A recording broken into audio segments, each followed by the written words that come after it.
come and claim him. Nino Hithaglia Lasto Bethar. Nino Hithaglia Lasto Bethar. Rimonin Ruinandas.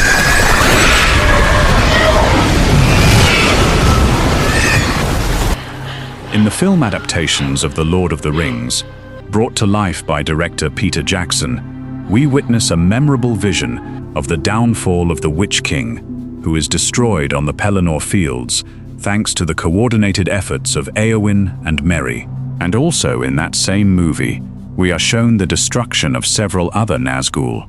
They are struck down amid the fire and ruin as giant boulders, launched in the terrifying eruption of Mount Doom, crash down upon them from the sky.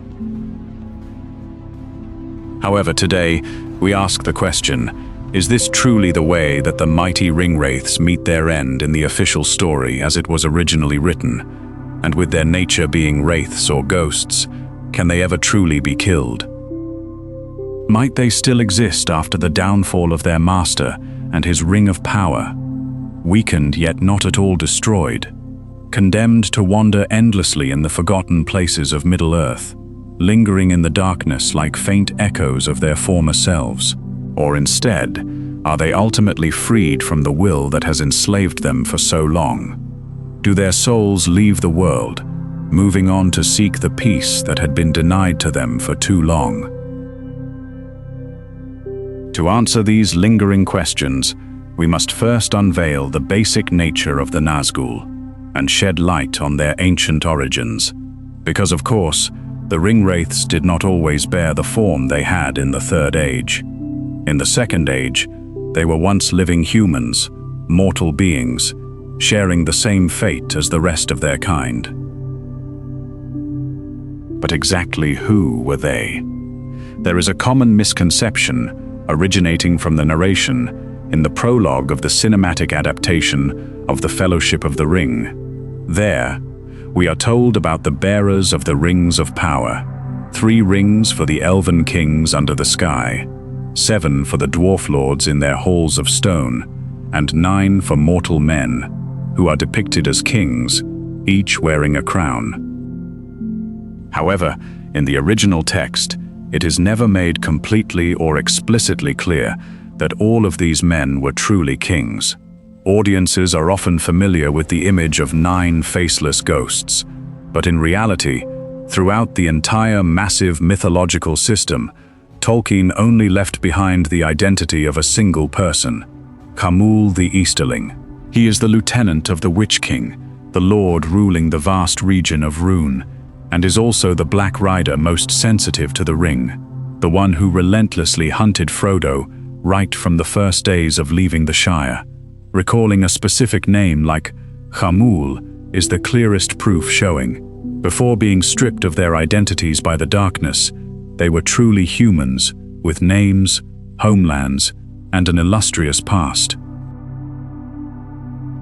At least about this we can be certain. There existed among them a common desire, a deep and enduring hunger for power, a desire to rule others, and a desire for the glory that such power promised. Those who used the 9 rings became mighty in their era, kings, sorcerers, and warriors of ancient times. They achieved ultimate glory and wealth, but ironically, it became their doom. Power and greatness could truly be among the foremost desires rising within the men who would over time become the Nazgûl, urging and forcing them to accept as well as use the rings that Sauron handed to them. However, there was another desire lying deep in their hearts, a much deeper and more insidious desire which would bind them increasingly tighter and inescapably to their rings. Because upon the race of men there had long been cast the ever-present and unavoidable shadow of death, a fate that no one could hope to escape, no matter how mighty in strength or noble in lineage they were. And this burden was felt most profoundly by the men of the island kingdom of Númenor, the Dúnedain. Although they were blessed with longevity, the gift of a long life, was still not enough to soothe the growing discontent on Numenor. And because they were unwilling to accept the limits that had been set for them, they finally turned to open defiance, waging war against the Valar in a desperate attempt to seize the gift of immortality.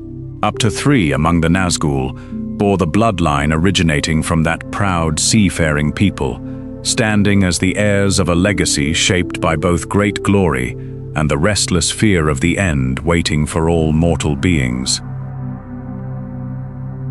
Now he heard that the kings of Numenor had increased in power and splendor, and he hated them more, and he feared they would invade his lands and strip from his hands the dominion of the East. But for a long time, he did not dare to challenge the lords of the sea, and he withdrew from the coastal regions. However, Sauron was always full of guile, and it is said that among those he lured with the 9 rings, 3 were great lords of the Númenórean race. And when the Ringwraiths rose up, those Ringwraiths, his servants, and the power from his terror and mastery over humankind had become immensely great, he began to attack the fortified strongholds of the Númenóreans on the coast. The phantom of death always hovered in their thoughts, and that darkness grew ever larger with the slow passing of the years, an unwelcome passenger lingering right at the edge of their minds, and thus the foremost desire among all their desires became the yearning for a life that knows no end. However, in the Legendarium, it is clearly stated that the effort to extend and stretch the boundaries of the years granted beyond the appointed limit is a thing inherently corrupt in nature and deeply submerged in evil. Trying to regain longevity by mechanics or magic is therefore a supreme folly and evil of mortal men. Longevity, or counterfeit immortality, for true immortality lies outside the boundaries of the realm of Issa, is the fatal bait of Sauron. It leads the small ones to become a golem, and the great ones to become a ringwraith. However, the Nazgûl did not realize the true extent of their folly, and the men who were given the 9 rings did not refuse them. Instead, they received them with eagerness and gratitude, embracing the power that they seemed to bestow, along with the lengthening of life that seemed to lie within their grasp. However, unbeknownst to them, the true nature of these gifts was concealed from them, hidden beneath fair and pleasing appearances, and not one among them could truly realize or fully understand the shadow that they would carry with them forever from that moment onward. Because even though the truth is that their lives were indeed extended and expanded beyond the limits appointed for other mortal men, this extension did not happen in the way they had imagined when accepting the rings. Instead, as the years just drifted by, their days being stretched too far from natural law, a dark and subtle corruption began to take root within them, growing steadily and relentlessly, bending, molding, and distorting them, and over time, each of them fully sank into slavery and submitted to the power of the ring they bore, and therefore fell under the dominion of the One Ring and of the Lord of the Rings himself. It seemed they had endless life, but that life became unendurable to them. They could walk if they wished, invisible to all eyes in this world under the sun, and they could see things in worlds invisible to mortals, but too often they beheld only the phantoms and delusions of Sauron, and one by one, sooner or later, depending on their innate strength and the good or evil of their wills at the beginning, they fell under the thraldom of the ring they bore, and under the domination of the One, belonging to Sauron, and they became forever invisible, except to the One wearing the ruling ring, and they entered the realm of shadows. By slow and almost imperceptible degrees, their bodies began to weaken and fade. That which was once flesh, warm and alive, was replaced by an emptiness. We are granted a glimpse of how this subtle transformation begins as an almost imperceptible fading, which could only be noticed by the sharpest of eyes when Frodo woke up after being injured on the peak of Weathertop, where the Witch King had stabbed this hobbit with a Morgul blade. Gandalf pulled his chair to the bed and looked closely at Frodo. The pink hue had returned to his face, and his eyes were clear, fully awake and aware. He was smiling, and there seemed to be very little wrong with him. But to the wizard's eye, there was a faint change, like just a hint of transparency surrounding him, and especially on the left hand resting outside the blanket. Well, that is to be expected, Gandalf told himself. He is not even halfway through yet, and what he will ultimately become, not even Elrond can foretell. Whichever possibility it leans toward, I think, he might become like a glass filled with clear light, for eyes that can see. "You look great," he said aloud.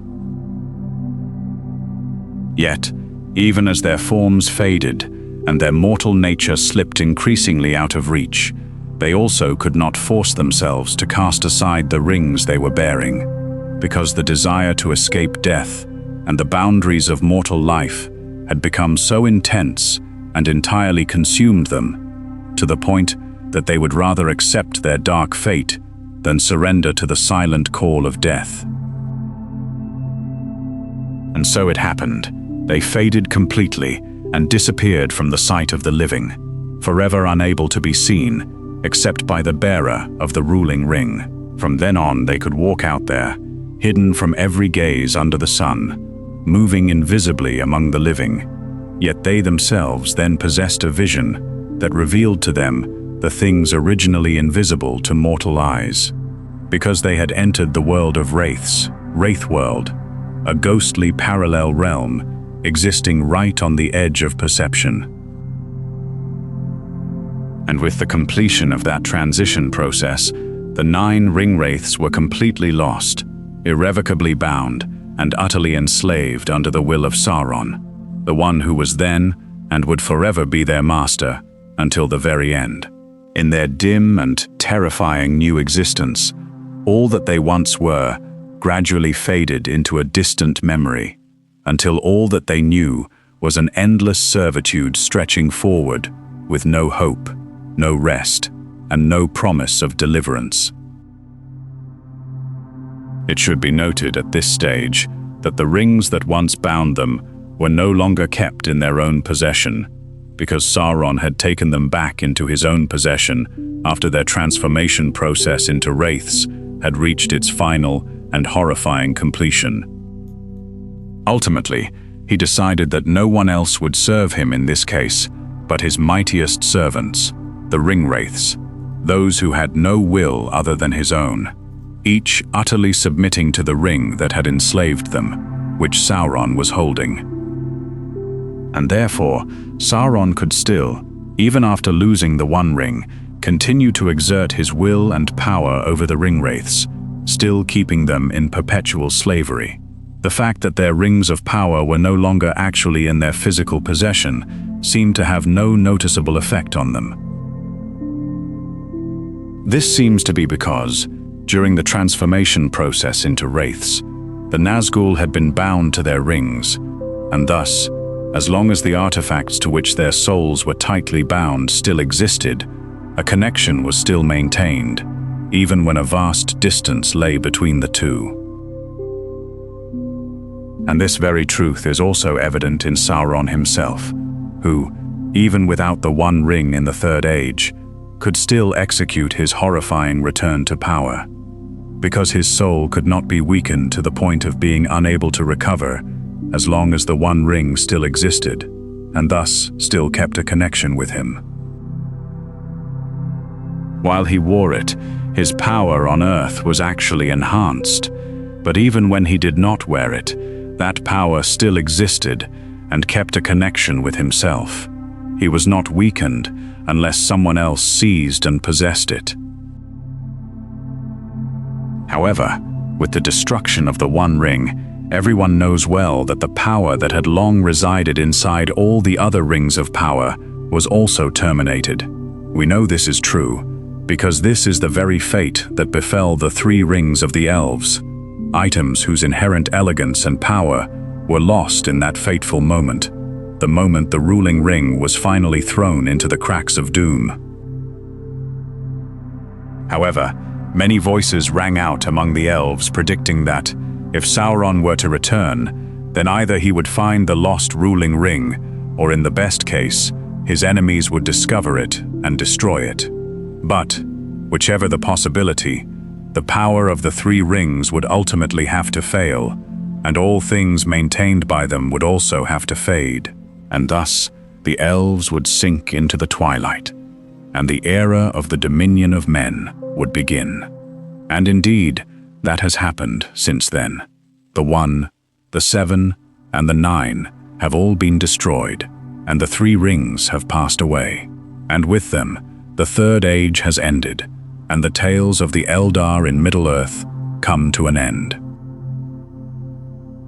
Therefore, the destruction of the ruling ring is not just the end of that unique artifact alone, but is the complete and utter dissolution of everything that was maintained by the lore of Sauron's rings. Consequently, the rings of power no longer exist as artifacts containing magic, but are demoted into simple creations of precious metal and gemstones, no more extraordinary than any other finely carved piece of jewelry made by the hands of skilled elven artisans.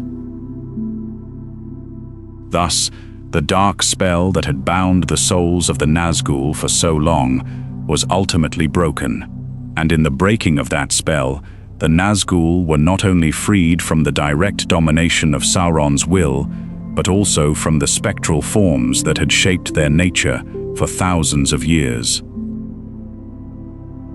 Tolkien describes clearly how the 8 Nazgûl, because they were suddenly stripped of the power that had maintained their existence, were wiped out from Middle-earth at the exact moment the mountain Orodruin burst into flames.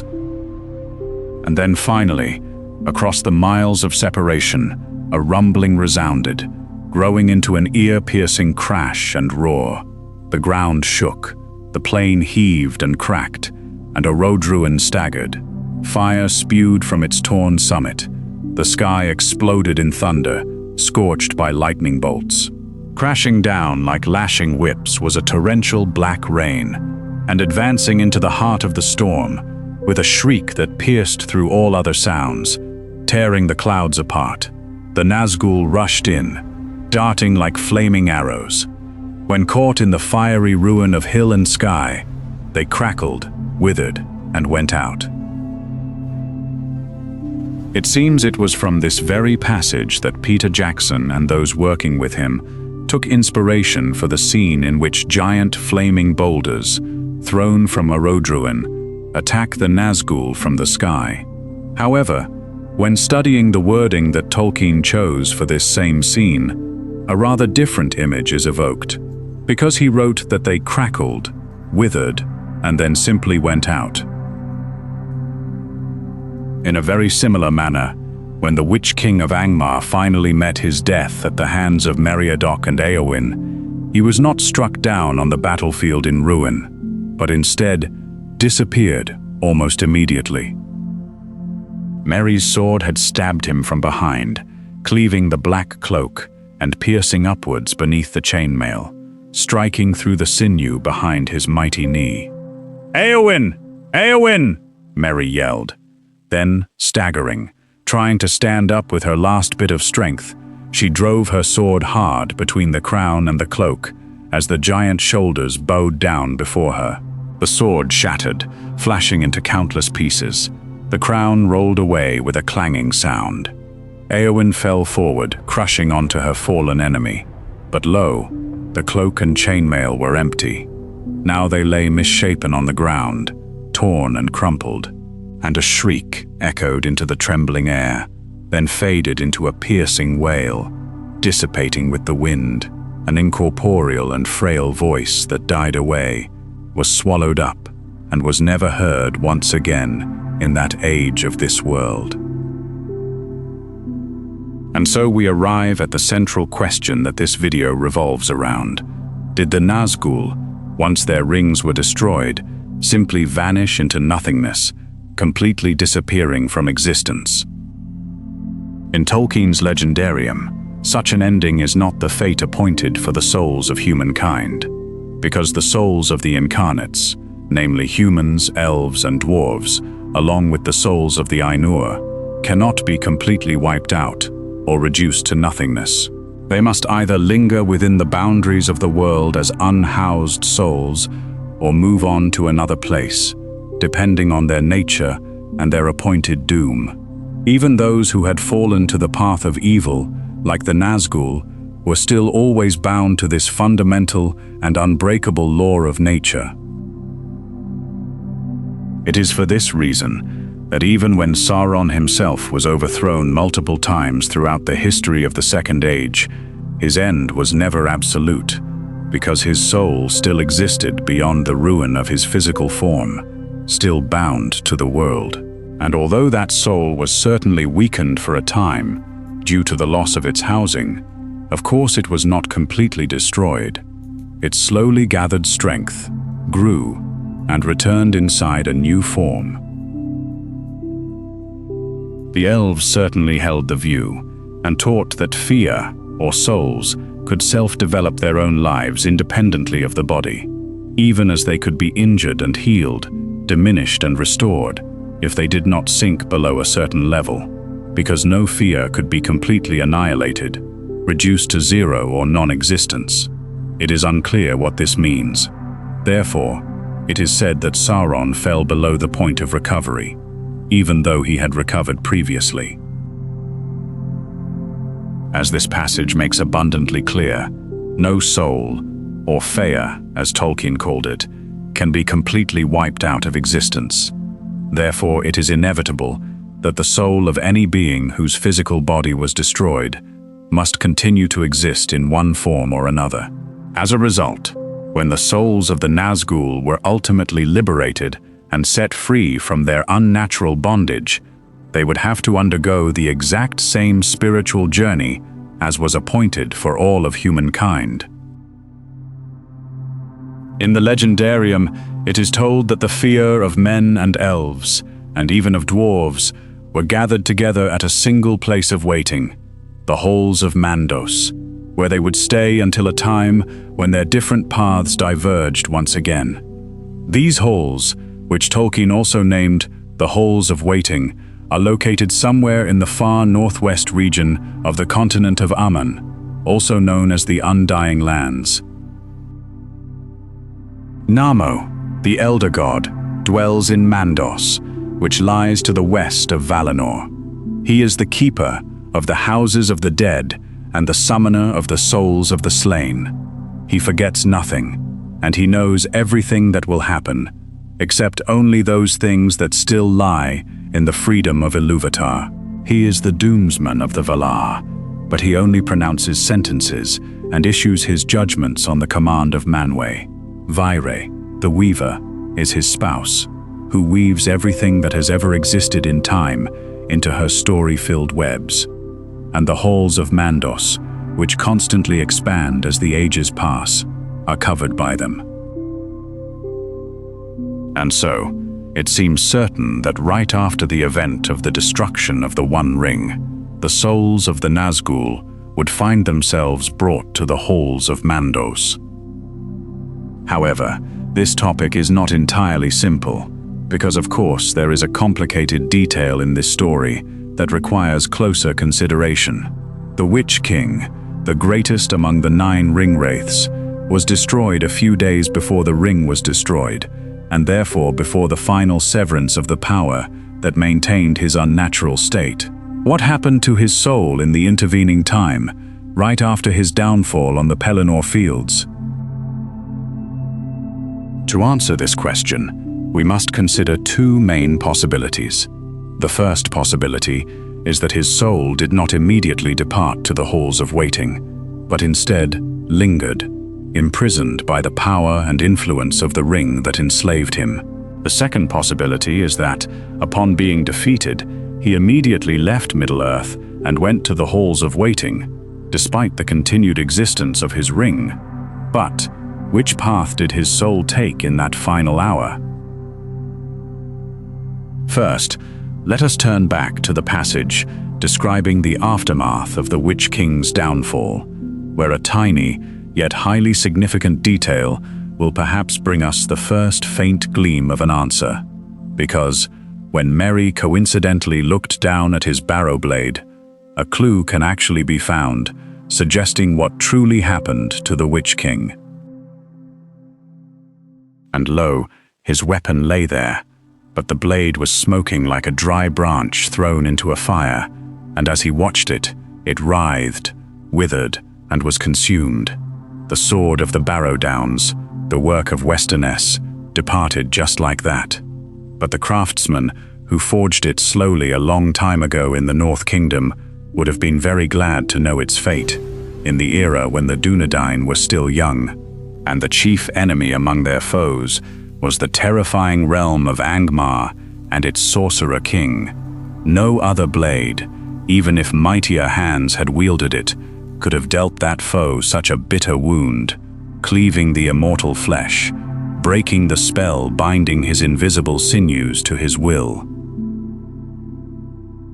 Therefore, it is recorded in the text that the blade carried by Merry operated by breaking the spell binding his invisible sinews to his will, or in other words, severing the wraith form from his soul. The strike from the blade of Westernesse did not break the magic binding the Witch King to his ring, but instead caused him to fall into a state in which he could no longer make his will effective in the physical world. This hypothesis is almost completely confirmed by our second clue, appearing in the form of a footnote in the draft of a letter that Tolkien sent to Eileen Elgar. In this draft, he shifted his thoughts to a speculative and fascinating moment, theorizing about what might have happened if Frodo had not been attacked by Gollum at the Cracks of Doom, but instead clashed with the remaining 8 Nazgûl. The situation between Frodo bearing the ring and the group of 8, the Witch King having been weakened to the point of impotence, could be compared to the situation of a brave little man armed with a devastating weapon facing 8 savage warriors with terrifying strength and agility, equipped with poisoned blades. And thus, Tolkien wrote that the Witch King of Angmar, in the period of time between the Battle of the Pelennor Fields and the Battle of the Morannon, had been weakened to a state of impotence. And from this, we can conclude without any doubt that the soul of the Witch King of Angmar had not at all crossed beyond the boundaries of the mortal world. Rather, he still existed, lingering in the world, but powerless to act. To deeply understand this moment of liberation, let us weigh the Nazgûl against another ghost army that we are very familiar with, the army of the dead, the Oathbreakers. Both the Nazgûl and the Oathbreakers were human souls trapped in Middle-earth due to a curse, unable to receive the gift of Ilúvatar, death. However, the difference between them is absolute. The army of the dead was imprisoned by an unfulfilled oath of honor, while the Nazgûl were tormented by the very fear of death and the deceit of Sauron. When Aragorn declared the oath fulfilled, the army of the dead dissipated like mist in the wind, peacefully passing to the halls of Mandos. A similar thing also happened with the Ringwraiths. The moment the One Ring was destroyed was not the time the Nazgûl were annihilated, but the time the Shell of Lies was torn apart, restoring to them the right to be liberated, just like the Oathbreakers. In that place, they would stay for a time among the myriad gathering souls waiting, a massive host comprising countless humans and elves who had met their deaths as a consequence of the dark actions of the 9 Ringwraiths. Yet even there, inside those ever-expanding halls, where all the sorrows caused by their actions were keenly remembered by Mandos, and where they would be surrounded by the souls of their enemies, the souls of the Nazgûl were not completely deprived of pity. Because in that place, Nienna, a queen among the Valar, and the sister of Mandos, frequently resided. To her, all living beings were deserving of compassion. and in her presence, even the souls submerged in darkness and carrying the heaviest burdens could, in the end, realize and understand the full weight of everything they had caused. Mightier than Este is Nienna, sister of the Feanturi. She lives alone. She is acquainted with sorrow and weeps for every wound that Arda has endured during the marring of Melkor. Her sorrow is so great that, when the music played, her song turned into a lament long before it ended, and the sound of weeping was woven into the themes of the world before it began. But she does not shed tears for herself, and those who listen to her will learn compassion and endurance in hope. Her halls are situated in the west of the far west, on the borders of the world. She travels to the halls of Mandos, which are located close to her own hall, and all those waiting in Mandos cry out to her, for she brings strength to the soul and transforms sorrow into wisdom. At first glance, it seems hard to believe that any being, no matter how pure in soul, could embrace even the faintest stirring of compassion towards the Nazgul. However, indeed, the unfathomable depth of compassion reigning within Nienna was so great that it reached even Melkor himself. Even though she had long been immersed in grief and mourning for the devastation of Arda originating from him, ultimately when Melkor appeared before the Valar to beg for release, Nienna stood up and spoke in his defense, moved not by forgetfulness of his crimes, but rather by the boundless forgiveness lying right at the core of her nature. Before the gates of Valmar, Melkor abased himself at the feet of Manwë and begged for clemency, and Nienna supported his plea, but Mandos remained silent. And thus, within the boundless compassion of Nienna, who did not turn her back even on those most sorrowfully marked by darkness, one can perfectly imagine that the souls of the Nazgûl, now freed from the dark forces, would be drawn into a long, solemn, and probing period of inner contemplation, where both memory and remorse would weigh heavily upon their shoulders. Because the halls of waiting could be understood as a form of purgatory, where time itself passes not by action or deed, but in contemplative silence. The poignant story of Beren and Luthien seems to confirm this idea, because the story contains a clear implication that those who go to dwell in the halls of Mandos actually stay for a very long time in reflection. Because the soul of Beren, at her plea, lingered in the halls of Mandos, not wanting to leave the world until Luthien arrived to say her farewells. But Luthien came to the halls of Mandos. There, those who wait sit under the shadows of their thoughts. After this period of reflection, the souls lingering there would depart on separate paths.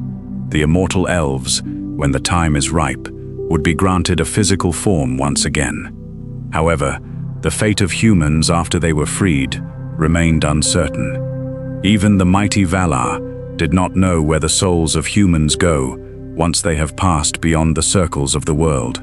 Humans, possessing only fragments of understanding, often spoke with many contradictory voices on this subject.